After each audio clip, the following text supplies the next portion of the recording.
अरे भाई कोटा में कौन सी मेस है और कौन सी होटल कुछ समझ ही नहीं आता, इसलिए मम्मी को गलती से होटल की बजाय मेस का खाना खिलवा दिया।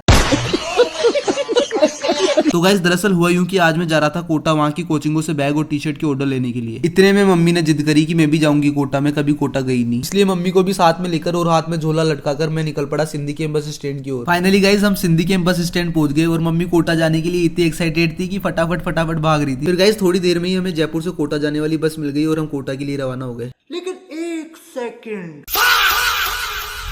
आयतोल काई गेले की जन वीडियो बना रहे चाहिए छोरो। क्या रे भिख मंगिया, क्या देख रहा है? फिर गाइस 2-3 घंटा ट्रेवल करने के बाद बस देवली के बस स्टैंड पर आकर रुकी। और गाइस यार सुबह से हमने क्या है कुछ नहीं खाया था, इसलिए मैंने वहाँ खड़े ठेले वाले से 30 रुपए की पकौड़ियाँ पैक करा ली। मगर गाइस जैसे ही मम्मी ने पकौड़ियाँ खाई ना तो मम्मी मेरे पे गुस्सा करने लगी, बोली पता नहीं काई उठा लिया है, हमारा मुंडो खराब कर दिया पूरा। फिर गाइस मैं मम्मी का मूड शांत करने के लिए 1 गिलास गन्ने का जूस लिया है और गन्ने का जूस पीकर मम्मी को मजा आ गया और हमारी बस भी वापस से कोटा के लिए रवाना हो गई। तकरीबन 1 घंटा ट्रेवल करने के बाद और इस चंबल रिवर फ्रंट को पार करके हम फाइनली कोटा पहुंच गए। अब बारी थी उस कोचिंग में जाने की जहाँ के परचेज हेड ने मुझे बैग और टी शर्ट के सैंपल लेने के लिए जयपुर से कोटा बुलाया इतनी दूर, इसलिए ज्यादा टाइम ना गवाते हुए और फटाफट ऑटो में बैठकर हम पहुंच गए उस कोचिंग से बैग और टी शर्ट का सैंपल लेने के लिए। फिर गाइस वहां से सैंपल कलेक्ट करने के बाद अब बारी थी आज के दिन की दूसरी कोचिंग में विजिट करने की। यहाँ मेरी मीटिंग हुई कोचिंग के परचेज हेड से। गाइस इन्होंने क्या है मुझे 1-2 महीने पहले 1000 बैग का ऑर्डर दिया था, मगर उसकी सिलाई में कुछ दिक्कतें आ गई थी, इसलिए अब ये ऑर्डर देने से मना कर रहे हैं। वैसे गाइस 2-4 दिन पहले भी मैं इनसे मिलने के लिए स्पेशली कोटा आया था, मगर उस टाइम भी एक ऑर्डर देने से मना कर रहे थे। कोई नहीं गाइस अगली बार मिठाई का डिब्बा लेके आऊंगा, तब तो मान ही जाएंगे।